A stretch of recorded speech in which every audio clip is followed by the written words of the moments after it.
তিনি কবে থেকে আছেন? অনেক সময় আমাদের মাথায় প্রশ্ন জাগে, এই যে আল্লাহ আছেন কবে থেকে আসছে?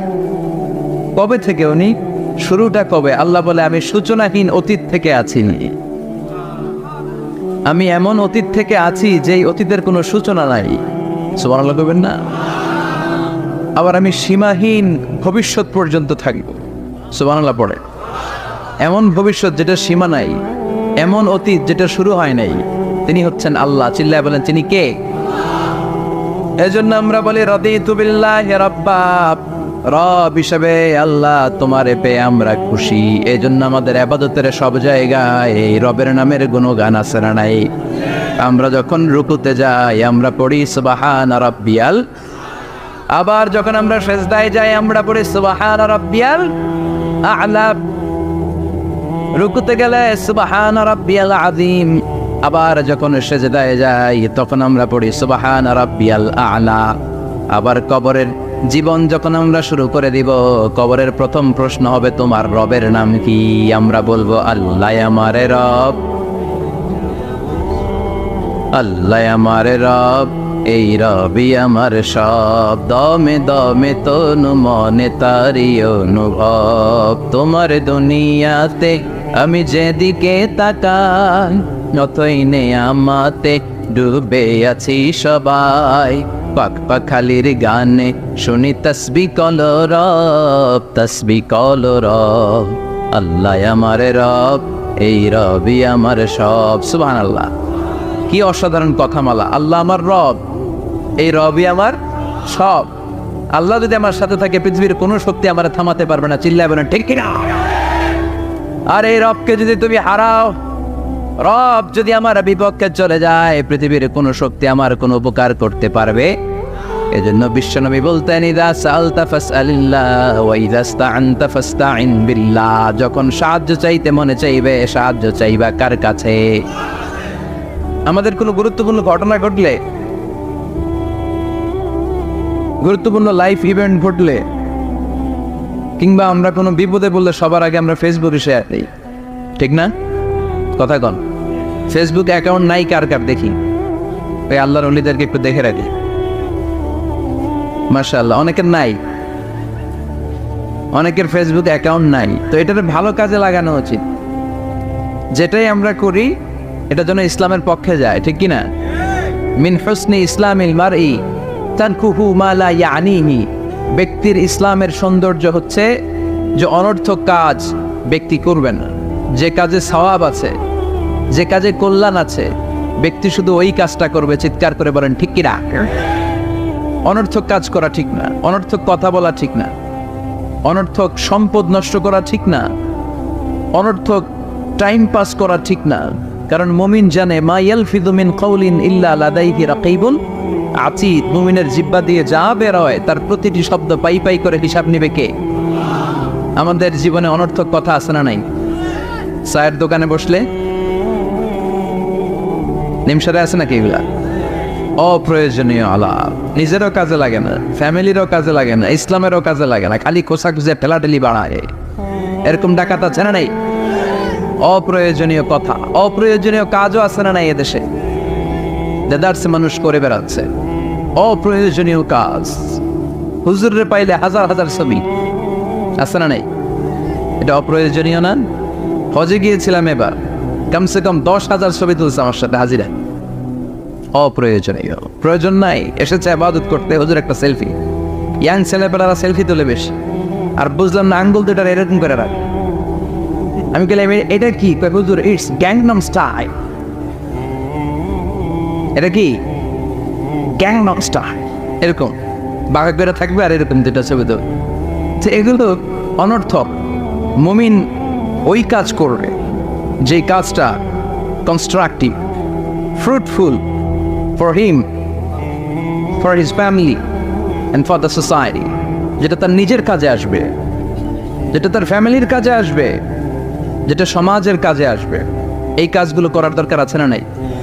আমার দেশের যুবক ছেলেগুলো অপ্রয়োজনীয়, কোনো কারণ নাই এই সমস্ত কাজে ঝগড়া বিবাদে আলাপে লিপ্ত থাকার কারণে তাদের যে ইনোভেটিভ পাওয়ার আল্লাহ তাআলা দিয়েছেন এটাকে তারা কাজে লাগাতে পারে না। আমাদের দেশের যুবকদের কিন্তু অনেক ম্যারিড, তারা যখন পৃথিবীর বিভিন্ন দেশের ইউনিভার্সিটিগুলোতে পড়ে তারা র্যাঙ্কিং 1 নম্বরে আসে একেবারে।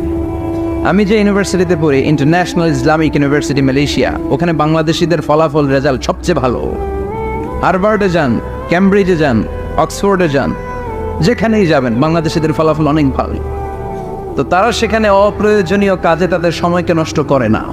এজন্য যুবক ভাইয়েরা, তোমাদের আছে প্রাণ ঢালা উচ্ছ্বাস, অনেক শক্তি তোমাদের গায়ে।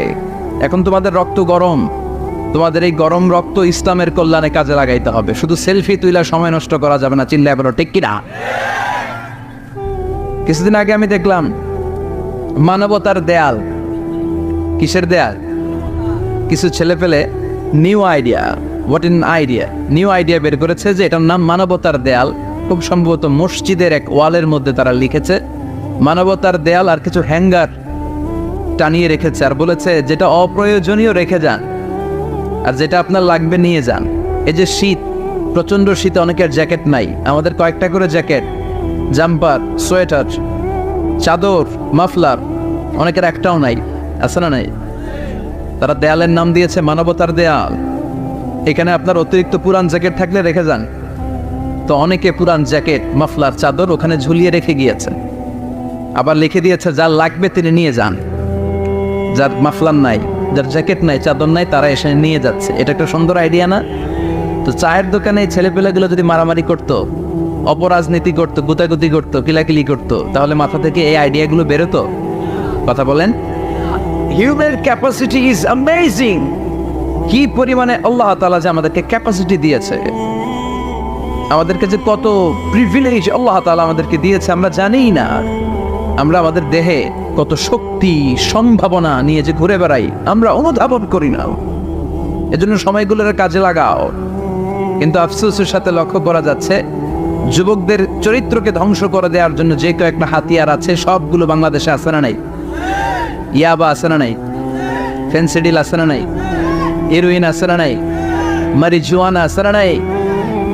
এই ফেন্সিডিল, ইয়াবা আগে শুনতাম ইউনিভার্সিটির ছেলেরা খাইতো, এরপরে নাইমা আসলো কলেজে, এরপরে হাই স্কুলে, এখন প্রাইমারি ছেলেদের হাতেও ইয়াবা ঢুকছে। চিল্লা এখন ঠিক কিনা? দেশের যুব সমাজ আজকে কোথায়?